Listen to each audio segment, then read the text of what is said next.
Après 277 jours de voyage, nous voilà en Turquie, un carrefour entre l'Orient et l'Occident qui a vu naître les premières civilisations. Ici, les paysages se suivent et ne se ressemblent jamais. Et c'est ce pays que l'on s'apprête à traverser uniquement en autostop. Nous, c'est Mathilde et Arnaud. Et le 9 mai 2025, nous avons quitté Paris avec l'idée de voyager en faisant l'inverse de ce qu'on nous a toujours appris, faire confiance aux inconnus. Alors, c'est uniquement en levant notre pouce que nous avons traversé l'Europe, en 8 mois, et que nous poursuivons à présent notre chemin vers l'océan Pacifique.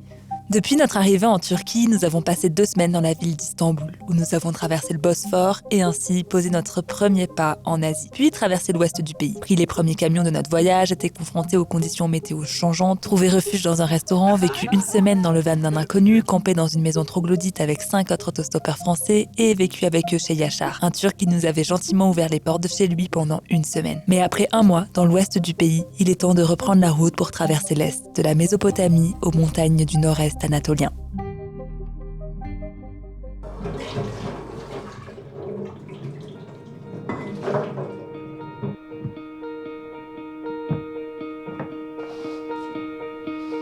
Ce matin, nos sentiments sont mitigés. Nous sommes heureux de repartir sur la route et à la fois tristes d'avoir quitté nos amis. Mais comme d'habitude, nous sommes impatients de savoir ce que la journée nous réserve. Alors nous nous dirigeons vers la route principale pour reprendre le stop sans destination précise, mais avec une idée précise en tête, rejoindre la mer Méditerranée pour lui dire au revoir avant de poursuivre notre route vers le Pacifique. On vient à peine de lever le pouce que là il y a la voiture qui s'est arrêtée, genre la première voiture. Enfin vraiment, j'ai même pas eu le temps de filmer quand on faisait du stop. Il s'agit de Suleyman, un jeune de 25 ans originaire de Mersin dans le sud, mais qui se rend à Konya, la ville où il étudie. De suite, nous nous mettons d'accord pour qu'il nous dépose quelques kilomètres plus loin après avoir déposé sa copine à la gare des bus. Mais les plans ont rapidement changé. Là, on est à la station des bus parce qu'il déposait sa copine et il vient de nous dire, en fait ce matin j'ai hésité à aller à Mersin parce que j'habite là-bas, j'ai ma famille là-bas, j'ai hésité. Et quand vous êtes venu dans ma vie, je me suis dit que Dieu vous avait envoyé sur mon chemin pour me dire qu'il fallait que j'aille à Mersin.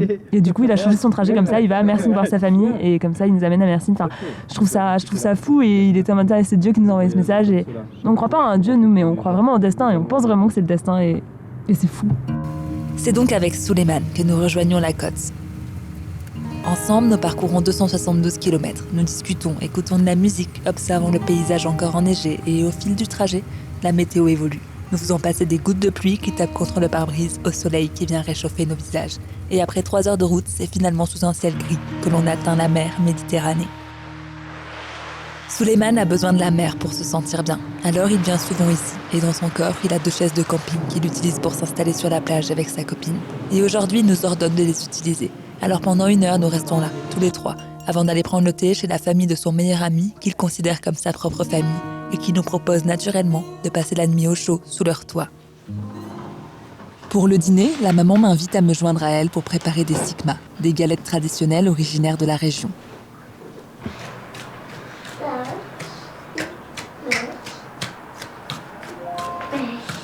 Après avoir obtenu une pâte homogène composée d'eau et de farine, nous venons former des petites boules qui seront ensuite étalées de longues minutes pour obtenir une galette homogène.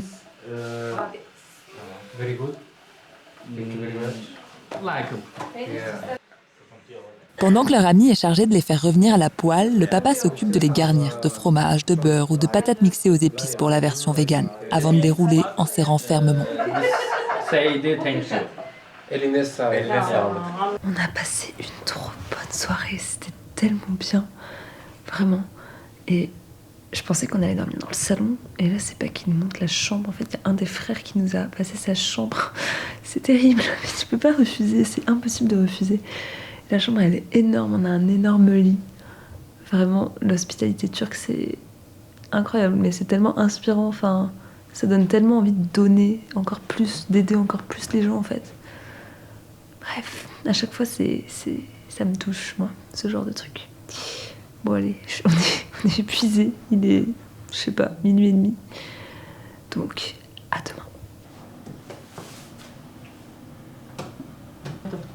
Après une bonne nuit réparatrice de sommeil, nous nous retrouvons une dernière fois tous ensemble autour d'un délicieux petit déjeuner turc. Puis Nissa, la cadette de la famille, qui avait été timide depuis notre arrivée, se décide enfin à m'approcher. Et je passe près d'1 heure à m'amuser avec elle. 1, 2, 3, 4. C'est toujours dur de quitter des gens avec qui nous nous sommes sentis bien, mais dans ce mode de vie, c'est inévitable et c'est presque devenu une habitude. Alors vers 14h, nous bouclons nos sacs. Puis nos 2 amis nous amènent en périphérie de la ville. Et en chemin, nous apercevons des centaines d'immeubles modernes qui constituent aujourd'hui la majorité des habitations en Turquie. On est dans une station-service, à peu près à la sortie de la ville, et ils sont en train d'accoster les voitures pour demander où c'est mieux de nous déposer pour aller à l'est. Nous, on n'arrête pas de dire non, mais vous inquiétez pas, vous pouvez nous laisser là, on peut se débrouiller, on a l'habitude. Mais non, impossible. Ils veulent pas nous laisser, ils veulent trop nous aider, c'est adorable, je sais pas trop comment réagir. Du coup, là, ils sont vraiment en train d'accoster toutes les voitures à la station-service pour nous. Et voilà, qu'est-ce qui va se passer? C'est finalement après 20 minutes de trajet que le moment déchirant des au revoir est arrivé. Bye, close them. Bye. Thank you. Hospitality. De là commence une longue journée de stop en direction de l'Est sans destination précise. Nous levons le pouce et, comme souvent en Turquie, nous attendons moins de 2 minutes.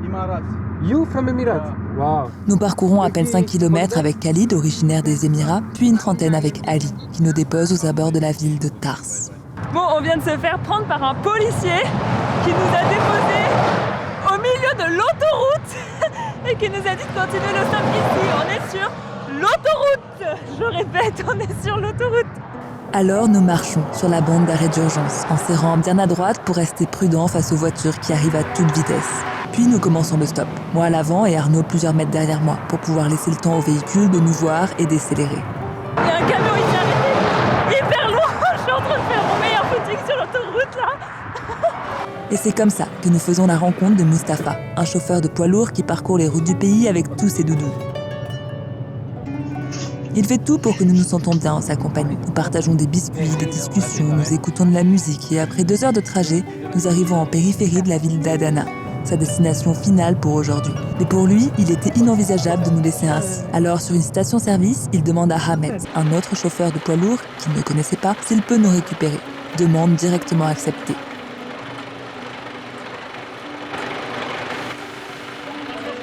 C'est donc avec Ahmed que nous poursuivons notre route à travers des zones dévastées par le terrible tremblement de terre de 2023 qui a touché le sud de la région, faisant plus de 54 000 morts et laissant des traumatismes aux habitants. C'est finalement à la nuit tombée, après 300 km effectués dans la journée, que nous arrivons dans la ville de Gaziantep.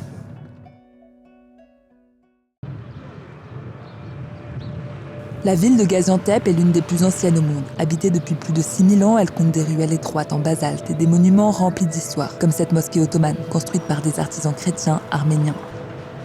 En se perdant dans les ruelles, nous tombons rapidement sur le grand bazar de la ville, où comme d'habitude, nous trouvons de tout. Des chaussures en cuir faites à la main, nommées yéménis, des outils de bricolage, des équipements pour dromadaires, des tissus colorés qui flottent au gré du vent, et bien sûr de la nourriture, car Gaziantep est la capitale culinaire du pays. Alors nous nous perdons dans les allées entourées des odeurs enivrantes d'épices.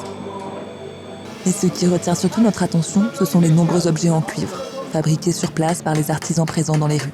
Et alors que nous marchons simplement, l'un d'entre eux nous invite à l'observer travailler.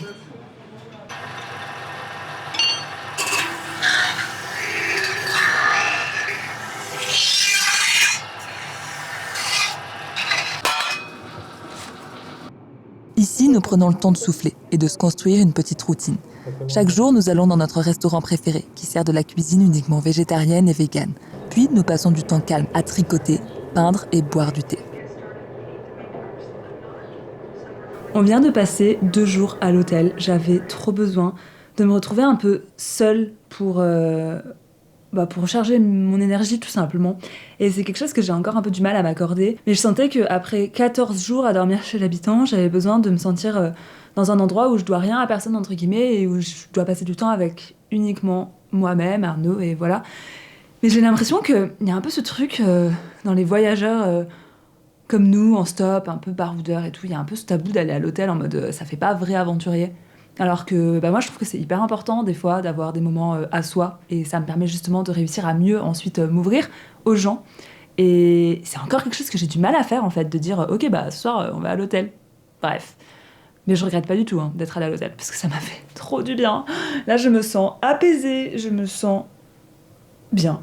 Et je suis ouverte à la rencontre. Et ça, c'est important quand on rencontre, parce qu'on ne rencontre pas des gens et on ne va pas dormir chez des gens, on ne fait pas du stop pour avoir des choses gratuites. On le fait pour échanger. Et si je suis pas dans la mesure d'échanger, je préfère juste me payer une chambre. Alors c'est plein d'énergie que nous nous remettons en route, nos sacs sur le dos, avec la détermination de quitter la ville pour trouver de la nature. Le stop est toujours aussi facile et nous nous retrouvons rapidement dans un petit camion, coincé entre nos sacs à dos jusqu'à atteindre la ville de Birchik, à l'entrée de la région historique du Kurdistan. Le Kurdistan n'est pas un pays, mais une grande région historique et culturelle, habitée majoritairement par le peuple kurde. Il s'étend sur plusieurs États du Moyen-Orient, la Turquie, l'Irak, l'Iran et la Syrie. Impatients et curieux d'en apprendre davantage, nous levons le pouce au milieu de grandes routes désertes entourées de pistachiers nus de leurs feuilles à cette période de l'année. Et après avoir enchaîné plusieurs véhicules sans attendre plus de 5 minutes, nous arrivons dans la première partie de l'ancien village de Al-Fethi, au bord de l'Euphrate.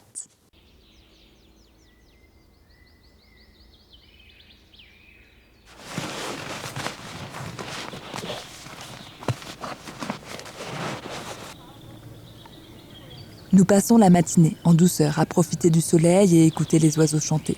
C'est vers 14h que nous nous mettons en route pour une randonnée en direction d'un village un peu plus loin. Nous n'avons pas exactement d'itinéraire tracé, mais un berger nous dit que c'est possible. Alors nous marchons à travers les sentiers jusqu'à rejoindre le bord de l'Euphrate, que nous longeons pendant plusieurs kilomètres au milieu des rochers. L'Euphrate est l'un des fleuves les plus célèbres et les plus anciens de l'histoire de l'humanité. Il prend sa source dans les montagnes de l'est de la Turquie avant de traverser la Syrie, puis l'Irak où il rejoint le Tigre. À Al-Fethi, l'Euphrate traverse un paysage assez spectaculaire. Au fil des millénaires, le fleuve a creusé la roche et a formé un canyon aux falaises abruptes qui contrastent avec les eaux calmes du fleuve. Nous sommes absolument subjugués par la beauté du paysage et en chemin, nous faisons des pauses pour observer l'eau turquoise, les falaises et les arbres en fleurs. Nous écoutons les bruits de la nature et qu'est-ce que ça nous fait du bien d'être loin de l'effervescence des immenses villes turques. Alors nous alternons entre marche avec nos sacs sur le dos et pause pour s'allonger au soleil ou pour emprunter les nombreux chemins perpendiculaires à la route principale qui offrent tous des points de vue à couper le souffle sur le paysage. Voilà, c'est bien, c'est la partie magnifique, mais il y a une montée qui nous attend. Elle va être costaud. On fait une petite pause et après on va essayer d'y aller, c'est comme ça. Mais bon, ça vaut le coup. Comme je te l'ai dit plus tôt, nous ne suivons pas de chemin précis. Et c'est exactement comme ça que nous nous retrouvons à grimper cette côte qui ne paraissait pas si pentue que ce qu'elle était. J'ai cru tomber de la falaise à plusieurs reprises, mais c'est finalement sain et sauf que nous sommes arrivés tous les deux jusqu'en haut pour nous trouver face à une vue à couper le souffle, sur l'Euphrate et sa teinte turquoise, les falaises, les montagnes enneigées au loin et les ruines de la forteresse de Rumkal, érigée à l'Antiquité qui a contrôlé pendant des siècles une grande partie de la navigation de l'Euphrate grâce à sa position naturelle difficile d'accès. Oh, la montée, elle était tellement dure, mais ça vaut tellement le coup, vraiment, c'est magnifique. Et en vrai, on s'était dit qu'on allait marcher jusqu'au village qui est un petit peu plus loin, mais là, il est 16h30, le soleil commence un peu à se baisser et tout, et on en a un peu marre. En vrai, on n'est pas des gros randonneurs. Et on se dit, pourquoi on dort pas là? En vrai, on est trop bien ici, on est en hauteur, on a une vue magnifique. Donc là, je fais une petite pause, et je pense qu'on va camper quelque part par là ce soir. Et alors que j'étais en train de manger paisiblement mon goûter, j'aperçois au loin un véhicule qui m'est familier.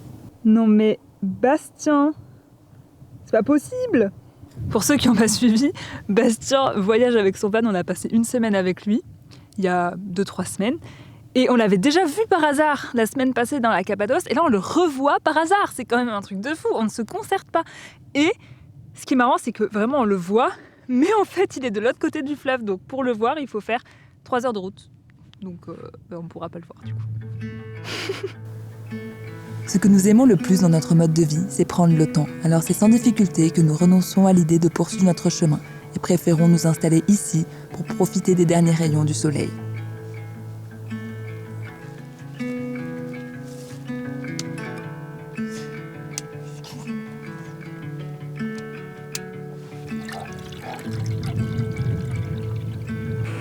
Ça nous réchauffe.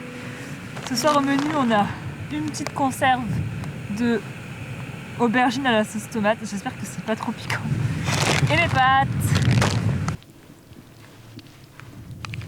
Oh, ça a l'air bon ce truc. Là, tout est incroyable. À cette vie.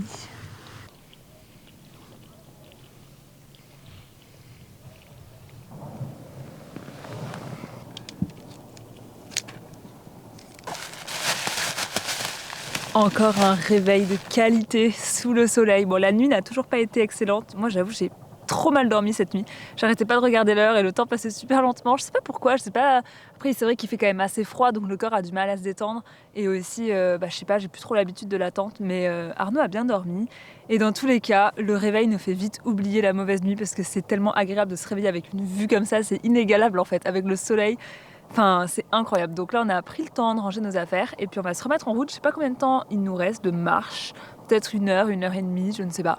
On va se mettre en mouvement. Let's go. Malgré la nuit courte, la motivation est bien présente ce matin. Alors c'est d'un pas décidé que nous avançons à travers des semblants de chemin. Là où on va atterrir, mais la vue en vaut le coup quand même. Alors nous poursuivons, sans trop nous poser de questions, avec toujours des vues à couper le souffle sur le paysage. Et c'est après 1 heure et demie de trajet que nous finissons enfin par apercevoir la ville engloutie d'Alfeti. Dans cette région, le paysage a été profondément transformé à la fin du XXe siècle, avec la construction du barrage de Bir Shik, qui a provoqué une montée des eaux de l'Euphrate, plongeant sous l'eau de nombreux villages en pierre, dont les origines remontaient à l'Antiquité.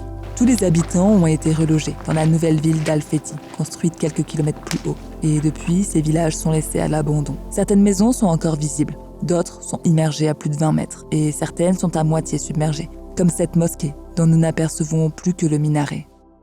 Hier, on est parti à 13h. On est posé dans un petit café flottant dans le village parce que clairement le tourisme se développe ici. Je trouve ça dingue de se dire que c'est un drame qui s'est passé ici, le village a été englouti et maintenant les gens viennent visiter, on fait partie de ces gens. Le village englouti, enfin voilà. Bon, après si ça peut faire une source de revenus pour les habitants, pourquoi pas. Mais c'est vrai qu'il y a beaucoup d'allers-retours de bateaux, mais pas aujourd'hui parce qu'aujourd'hui c'est lundi et il n'y a aucun bateau qui circule et en fait nous on avait prévu de prendre le bateau pour repartir à la ville principale. Parce qu'hier, on en a vu des dizaines passer. Mais en fait, hier, c'était dimanche. Et là, c'est lundi. C'est pas les vacances. Donc, il n'y a pas de bateau, en fait. Donc, le seul moyen qu'on a de repartir à la ville, c'est de repartir en sens arrière. Sachant qu'on a mis 2 jours à faire la marche. Donc, je sais pas, on va essayer de le faire quand même en une fois. On va voir. Il est 13h. Donc, on va se mettre en chemin. On va essayer de passer par un autre accès. Le gars du bar nous a dit qu'on pouvait longer l'eau. On voit pas du tout de chemin sur Google Maps ni rien, mais on va voir. Ce qui devait être un retour en mode tranquille va être une nouvelle aventure. Mais ça me plaît. Mais alors que nous demandons au propriétaire du café l'itinéraire le plus court pour rentrer au village à pied, il décide naturellement de nous aider, en appelant un de leurs amis équipé d'un petit bateau à moteur sur lequel nous embarquons sans trop comprendre ce qui se passe.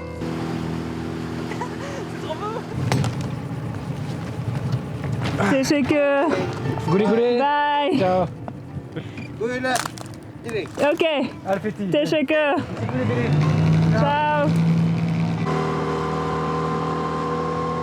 En fait, il nous a évité de remonter la montagne, quoi. Il nous a directement déposé sur le chemin. Et là, c'est tout droit, je pense encore 1 heure, 1 heure et demie de marche. Ouais. Il nous a évité la plus grosse partie, là. Ouais, nous avait été plus physique. À part des flocons d'avoine, nous n'avons rien avalé depuis ce matin. Alors la faim nous motive à marcher le plus vite possible pour arriver rapidement au village nous restaurer. Oh là là. Est-ce qu'il y a meilleure sensation après avoir eu un repas sur 48 heures? Ça a l'air incroyable. Bon appétit. Avec la vie. Après 2 nuits dans la tente, nous avons trouvé refuge dans la colloque de Mehmet et Ilyas, dans la nouvelle ville d'Alfeti, dont l'architecture est bien éloignée des anciens villages en pierre. Chez eux, nous nous sentons comme chez nous. Alors, nous en profitons pour nous reposer, bien manger et faire nos lessives. C'est vraiment cool d'être ici. Hier, on a passé une trop bonne soirée, on a discuté de plein de sujets hyper intéressants et tout. Et j'aime trop voir comment on peut avoir différentes idées partout dans le monde et pourtant exister ensemble et discuter avec bienveillance. Et on rencontre beaucoup de gens ouverts d'esprit et ouverts à des idées différentes des leurs et tout. Et c'est hyper intéressant. Voilà, j'adore cette vie de voyage, vraiment, c'est tellement enrichissant. Aujourd'hui, nous suivons Mehmet pour une balade dans les montagnes au flanc des falaises, avec une vue imprenable sur l'Euphrate et les plantations d'oliviers et de pistachiers qui sillonnent le paysage. Nous prenons le temps d'observer autour de nous et d'imaginer l'évolution que ce décor a connue au fil des ans. C'est assez dur d'imaginer que là, sous ce fleuve, il y a des maisons actuellement sous l'eau à plus de 20 mètres de profondeur, il nous disait Mehmet. En poursuivant la promenade, nous tombons sur des troupeaux, d'abord de vaches puis de moutons, présents par dizaines, accompagnés d'un berger avec qui nous prenons le temps de discuter. Chou, il nous juge. Alors, vous pouvez pas passer les ploucs? Après environ 2 heures de marche, nous apercevons des grottes et des maisons troglodytes situées au sommet de la falaise. Alors nous prenons plaisir à les visiter sans nous douter de leurs usages initial. Les maîtres nous expliquaient que dans ces caves-là qui sont très en hauteur, en fait, c'était pas des habitations, c'est des nécropoles en fait. Donc c'est là qu'ils mettaient les cadavres. Vers 16 heures, le vent se lève et il est temps pour nous de rebrousser chemin. Actuellement, c'est le ramadan et comme beaucoup de Kurdes, Mehmet est musulman. Il n'a donc pas bu ni mangé depuis ce matin 5h30. Alors nous décidons de lui préparer un bon repas que nous servons dès 18h30, heure de la rupture du jeûne. Alors ça les amis, c'est la tuerie du siècle. C'est quoi? Des boulettes de lentilles. Vegan? Bah évidemment. Wow. Surprise. I love it. Après 3 nuits ici, nous décidons de prendre la direction d'une autre ville aux origines kurdes à l'histoire importante, Şanlıurfa. Vous n'avez pas l'habitude d'être réveillé aussitôt, hein? On est arrivé ici hier et on a trouvé un couchsurfing en dernière minute qui a un hôtel. Et du coup, on est logé dans une chambre. On était trop choqués quand on est arrivé. On est dans une chambre d'hôtel qu'on n'a pas payée parce que sur Couchsurfing, elle était invitée. Voilà, ça n'a aucun sens. Merci beaucoup.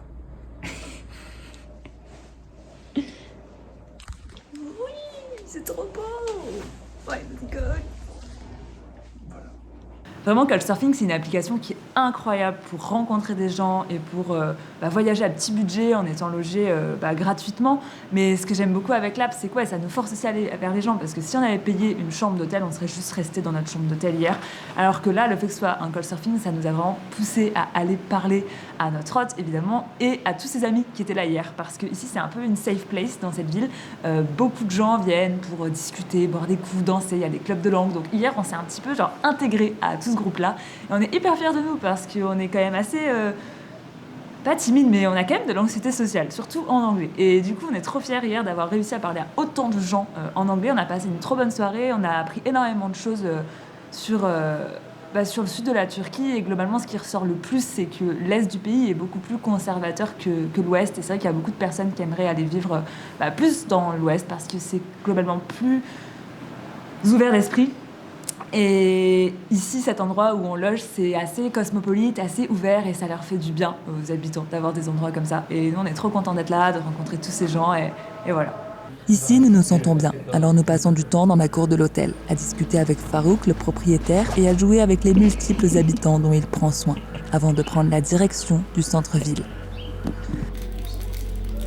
Şanlıurfa est surnommée la ville des prophètes. Pendant des millénaires, elle a vu passer de nombreuses cultures et aujourd'hui, elle est principalement habitée par les Kurdes et de nombreux Syriens, venus ici ces dernières années pour fuir le conflit actuel. Le lieu le plus célèbre de la ville se trouve juste ici, dans ce parc sacré appelé Balıklıgöl, ce qui signifie littéralement le lac aux poissons. Selon la tradition, ce lieu serait lié à l'histoire du prophète Ibrahim, qui aurait été condamné par le roi Nemrod à être brûlé vif. Les dieux auraient transformé les flammes en eau et les braises en carpes. Les poissons présents dans le bassin seraient donc leurs descendants directs, intouchables, immangeables, vénérés depuis des millénaires. Ce parc est rempli de vie. Les habitants viennent s'y promener et j'ai pris beaucoup de plaisir à observer et photographier les scènes de vie. Au-delà de ce lac artificiel, ce parc compte 2 mosquées, entourées de végétation qui en fait le poumon vert de la ville, où les habitants viennent pour prier, se recueillir ou simplement ressentir l'atmosphère de ce lieu chargé d'histoire. Après avoir parcouru le parc de long en large, nous prenons de la hauteur en montant juste derrière la grande mosquée. D'ici, nous avons une vue d'ensemble et pouvons remarquer une rupture entre l'ancienne ville en pierre blonde et les bâtiments modernes. En prenant le chemin du retour, nous traversons le bazar. Et ce qui me marque le plus, c'est les dizaines de magasins de tissus colorés et brillants, comme nous n'en avions jamais vu auparavant. Şanlıurfa, c'est aussi la ville où nous avons pu revoir Bastien. Et cette fois-ci, sans canyon pour nous séparer. Ça faisait vraiment du bien de se retrouver avant de reprendre la route pour rejoindre la ville de Mardin. Hier, c'était une journée un peu particulière parce que c'est vrai que l'énergie était très très basse le matin. J'avais pas du tout envie de faire du stop, Arnaud non plus.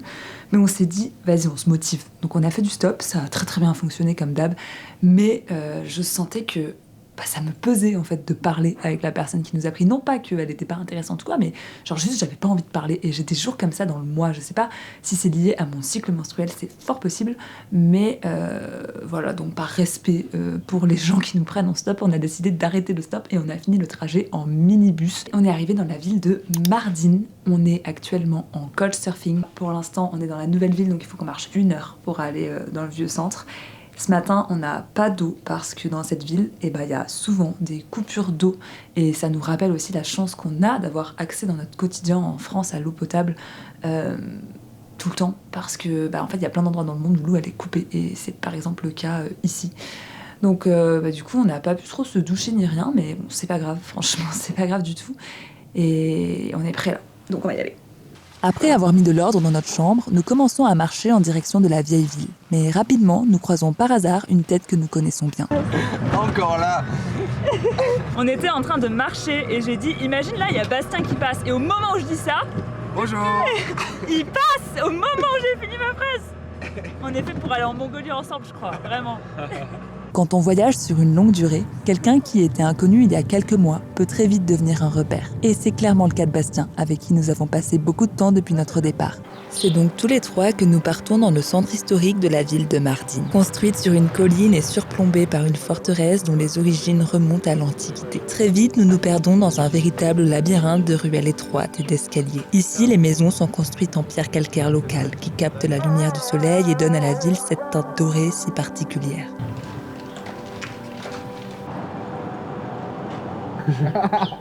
Depuis des siècles, Mardin domine les immenses plaines de la Mésopotamie.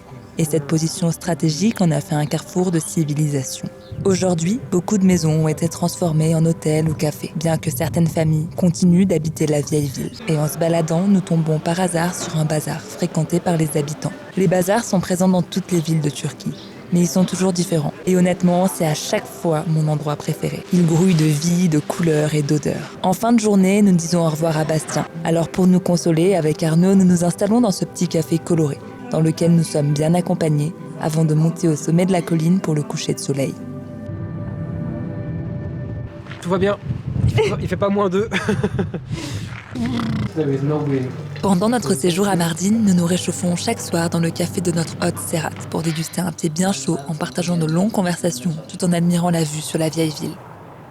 En nous réveillant ce matin, nous n'avons pas de plan pour la journée. Jusqu'au moment où je reçois un message de Cléo qui m'indique être à Diyarbakir à 100 km d'ici. Alors sur un coup de tête, nous décidons de la rejoindre. Comme à notre habitude, nous marchons pour rejoindre l'extrémité de la ville, puis nous levons le pouce. Mais aujourd'hui, plusieurs personnes viennent nous voir pour nous dire qu'ici, le stop se fait en agitant la main. Alors nous les écoutons, sans vraiment être sûrs de bien maîtriser ce geste. Mais il va falloir apprendre parce que sur la suite de notre trajet, c'est majoritairement ce signe que nous devrons utiliser. Le pouce étant surtout européen. Je sais pas le faire.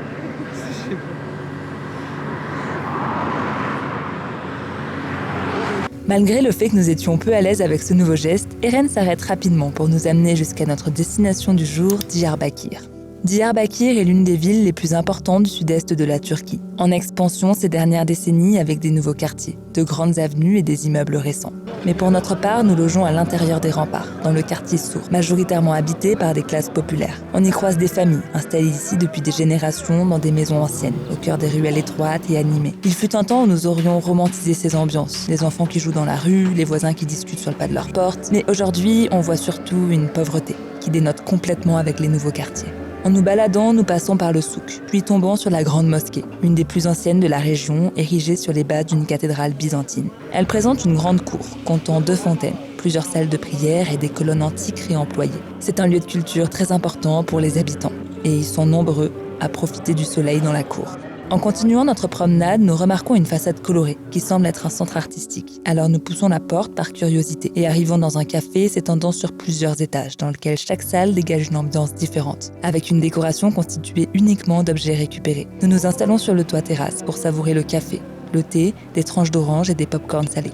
Puis en fin de journée, le moment que l'on attendait est arrivé. On a retrouvé Cléo.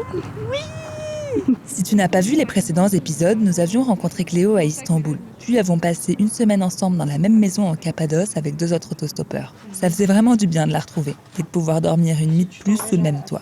Alors pour fêter ça, nous préparons un bon repas, que nous partageons avec notre hôte Aram. Il est activiste et nous échangeons plein de conversations très intéressantes sur l'écologie.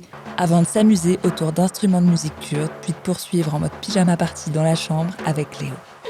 Ça a explosé, il y a eu un gros PAH et il n'y a plus de lumière. Film d'horreur le truc. Ça faisait ça limite. Bon bah c'est pas grave, on a des torches. C'est une soirée torche. Soirée torche. Putain, je voulais faire des perles. Bah avec la torche. Bah il me faut des mains. Oui c'est ça. Mais non mais une frontale sur ta tête. Ah oui c'est vrai que j'ai une frontale. Mais j'oublie moi qu'on ait des routes, c'est Bah ouais, on est des aventuriers ou quoi. C'est vrai, punaise, ouais, Couchsurfing ça nous fait oublier plein de trucs hein.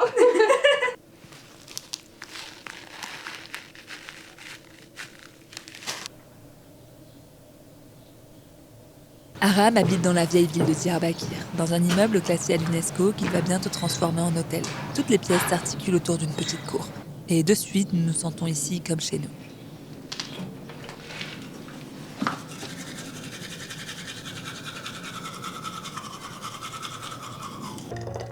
La Turquie est le premier pays le plus consommateur de thé au monde, mais celui de Aram est sans aucun doute le meilleur que l'on ait goûté, agrémenté de roses venues d'Iran.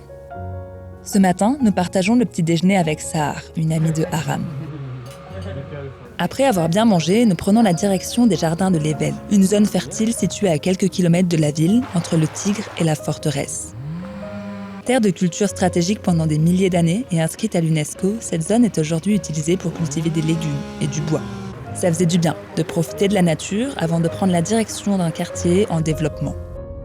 Depuis notre arrivée en Turquie, nous avons tendance à visiter les centres historiques. Mais il faut garder en tête que le pays est en expansion et que de nouvelles villes se construisent ces dernières années. Comme ici, à Diyarbakir ou à Bit Sahar. Elle nous invite à prendre le café dans son appartement, qui contraste complètement avec la maison de notre hôte.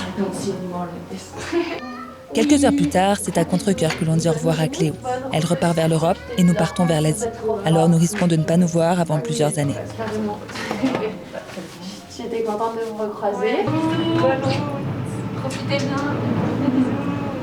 Cette séparation serre une fois de plus nos cœurs. Mais heureusement, la soirée que nous passons avec Aram et son amie Esra nous change les idées.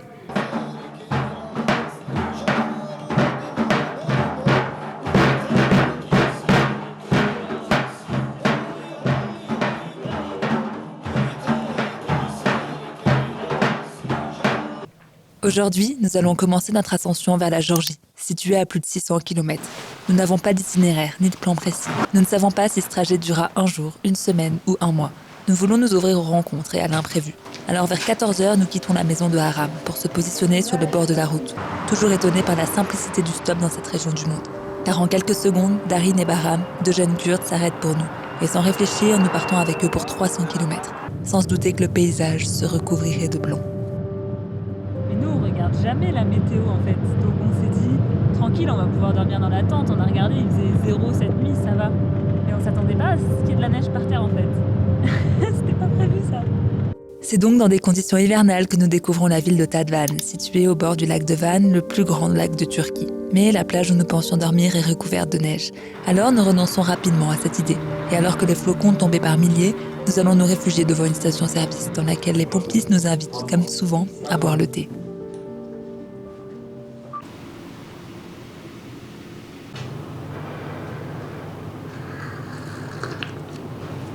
Ça fait une trentaine de minutes qu'on est dans la petite salle en train de discuter. On sait pas du tout où on dort ce soir alors qu'il est 19h vraiment. Arnaud et Mathilde, du début du voyage, j'aurais été terrifiée de ce fait. Mais là, ça m'inquiète pas trop. Enfin, pas du tout même. Donc voilà, on discute, on boit du thé. Et du café. Omar nous suggère d'aller dormir dans un coin du terminal des bus. Mais avant, nous nous installons dans un restaurant pour manger. Et le patron accepte naturellement que l'on passe la nuit ici. On a une petite salle du resto, juste pour nous, avec 2 énormes canapés. Oh, c'est tellement du luxe là, c'était tellement inespéré de trouver un endroit aussi confortable pour dormir. Je suis trop contente. Le lendemain, les flocons ne cessent de tomber. Alors, nous passons la journée sur nos ordinateurs pour faire le point sur les visas que nous devons obtenir pour poursuivre le voyage. Puis, on s'équipe de nos vêtements de pluie avant de se lancer dans 1 heure de marche. Nous voilà en route sous la neige pour aller chez notre hôte de ce soir qu'on a trouvé sur Couchsurfing. On va marcher sous la neige, wow, c'est trop beau. Pour moi, originaire du sud-ouest de la France, voir autant de neige en pleine ville semble presque irréel. Alors mon âme d'enfant se réveille. Mes chaussettes sont mouillées, mais cela n'a pas d'importance. Ici, au bord de ce lac, sous la neige, je me sens vivante. C'est après 1 heure de marche que nous atteignons l'appartement de Karina, une Russe de 25 ans installée ici depuis 5 ans, avec qui nous passons notre dimanche à partager des parties de bowling et de billard, une de ses passions.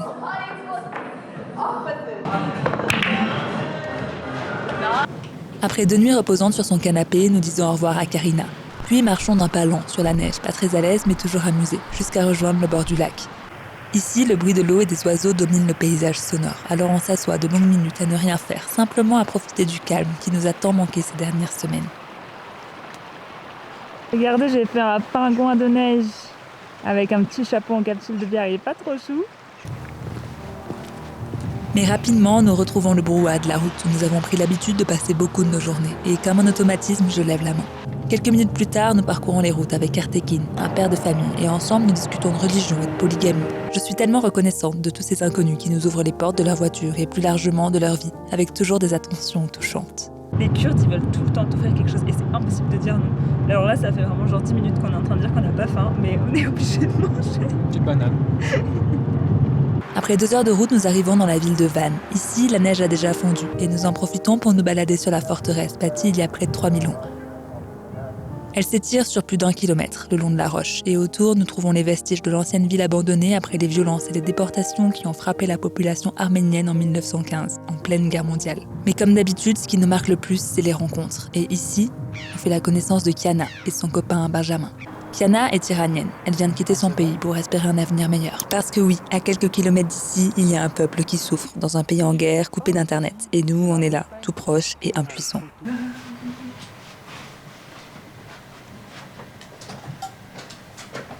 Ça fait 2 jours qu'on est posé ici avant. On s'était pris un petit hôtel, parce que vous connaissez à comprendre la chanson, on aime bien prendre des hôtels de temps en temps, toutes les 2-3 semaines, pour se reposer pleinement et ça nous a fait trop du bien. Et pour être honnête, ce matin on s'est levé avec la conviction qu'on allait rester une nuit de plus. Donc vraiment, on s'est prélassé tranquillement. On va à la réception et là il nous dit « Ben non mais j'ai plus de chambre en fait ». Donc là on aura la chambre dans 10 minutes. Tout est mis à l'arrache par terre. Faut qu'on range tout. Honnêtement j'ai la flemme, surtout que c'est pas notre décision. Et en même temps, si les chambres sont prises, c'est parce qu'il y a beaucoup d'Iraniens qui viennent se réfugier ici. Donc je me dis, ils ont vraiment beaucoup plus besoin de chambres que nous. Donc on va se bouger et on va tout ranger. Et puis voilà, c'est sans doute pour une bonne raison que ça arrive. Peut-être qu'on doit faire une rencontre ou je ne sais pas. La route nous le dira.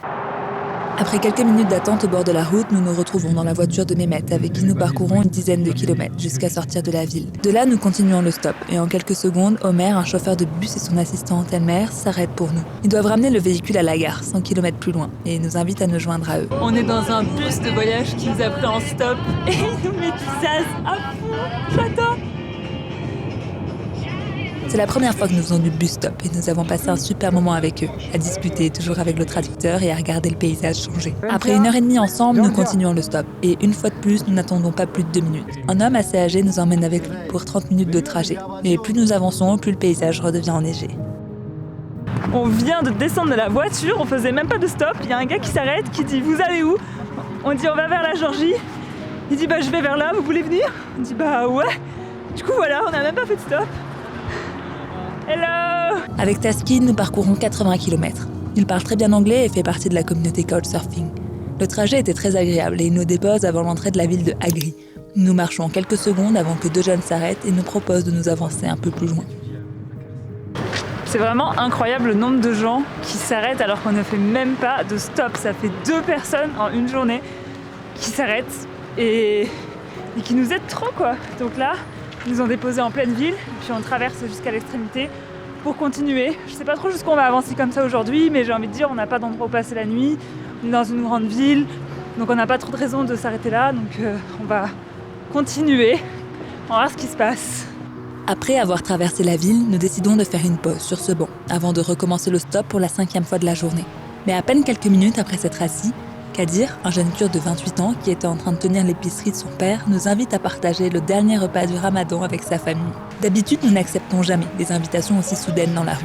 Mais après avoir brièvement discuté, notre petite voix nous dit d'y aller. Alors, quelques heures plus tard, nous voilà autour de la table, avec Kadir, ses 3 sœurs et ses parents. Puis après dîner, nous descendons dans les rues. Demain, c'est l'Aïd, une fête religieuse qui se tient le lendemain du Ramadan. Alors ce soir, les commerces restent ouverts toute la nuit et les habitants viennent acheter leurs tenues, des sucreries et des cadeaux pour cette fête familiale. Kadir et sa sœur Fatma prennent beaucoup de plaisir à nous montrer leur ville et leurs habitudes.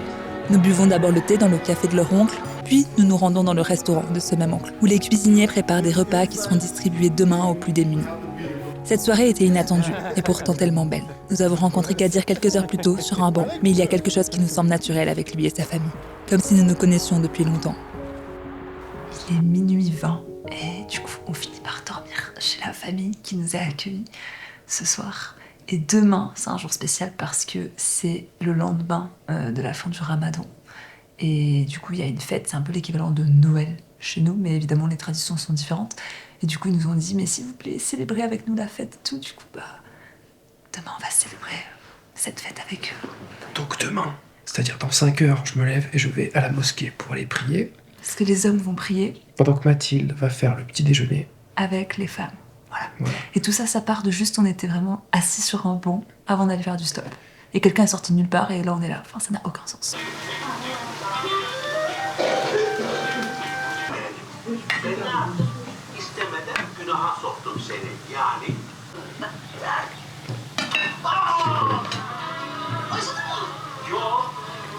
Benim bugün çok işim var. Ben gideyim kasaları falan getireyim şarkı. Sana fikir vereceğim. Böylelikle Yavaş'ın kardeş çok romantik bir kutlama yapacak. Aferin benim kızıma. Comme je te l'ai dit, aujourd'hui, c'est l'Aïd. Dans cette région de Turquie, on la célèbre en rendant visite à sa famille, en offrant des chocolats et en se souhaitant les meilleurs vœux. Alors, nous suivons la tradition. Nous prenons un chocolat, nous nous mettons en ligne et à tour de rôle, nous embrassons chaque membre de la famille, comme si nous en faisions partie. Je passe l'après-midi avec les femmes, nous buvons du thé, mangeons des baklava, parlons de nos coutumes et de nos manières de voir la vie, pendant qu'Arnaud travaille avec Kadir à l'épicerie de famille. Avant d'aller me coucher, je regarde dehors. Les flocons tombent et je me dis que le bonheur se trouve peut-être dans l'ouverture aux autres.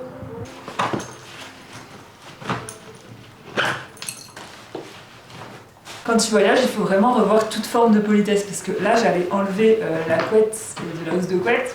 Normal, c'est ce que je fais dès que je vais chez quelqu'un.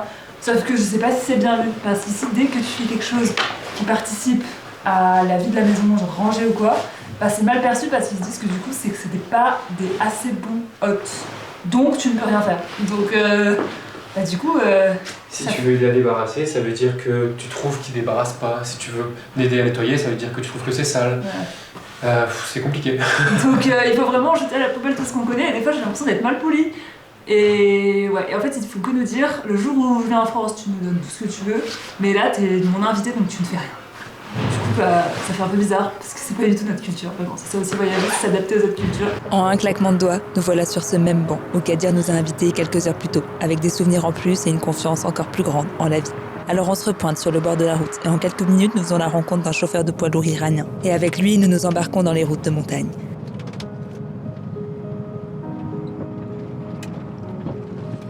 Ce trajet est fascinant et d'une vallée à l'autre, les paysages changent complètement. Après 3 heures de route, nous arrivons dans la ville de Kars, à 150 km de la frontière georgienne. Ici, nous logeons chez Simo, un Mauritanien qui étudie en Turquie depuis 5 ans. Nous y passons quelques nuits avant de repartir sur la route, retendre notre bras, encore une fois, toujours en recevant des signes et des encouragements. Et puis, après quelques minutes, nous voilà lancés pour la dernière ligne droite en Turquie.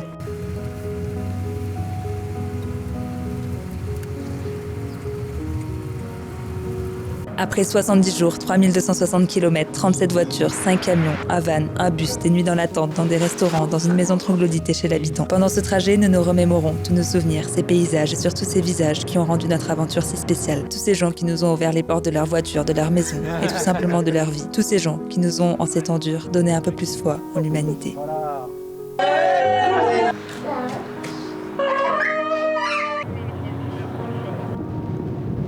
Je vous aime. Une page se tourne et il est temps maintenant d'en continuer une nouvelle dans un nouveau pays. Mais ça, ce sera pour le prochain épisode. Alors n'hésite pas à commenter, aimer cette vidéo si elle t'a plu. Tu peux aussi t'abonner à la chaîne, c'est très important pour soutenir mon travail. Et moi, je te dis à très vite pour un nouvel épisode. Allez, bisous!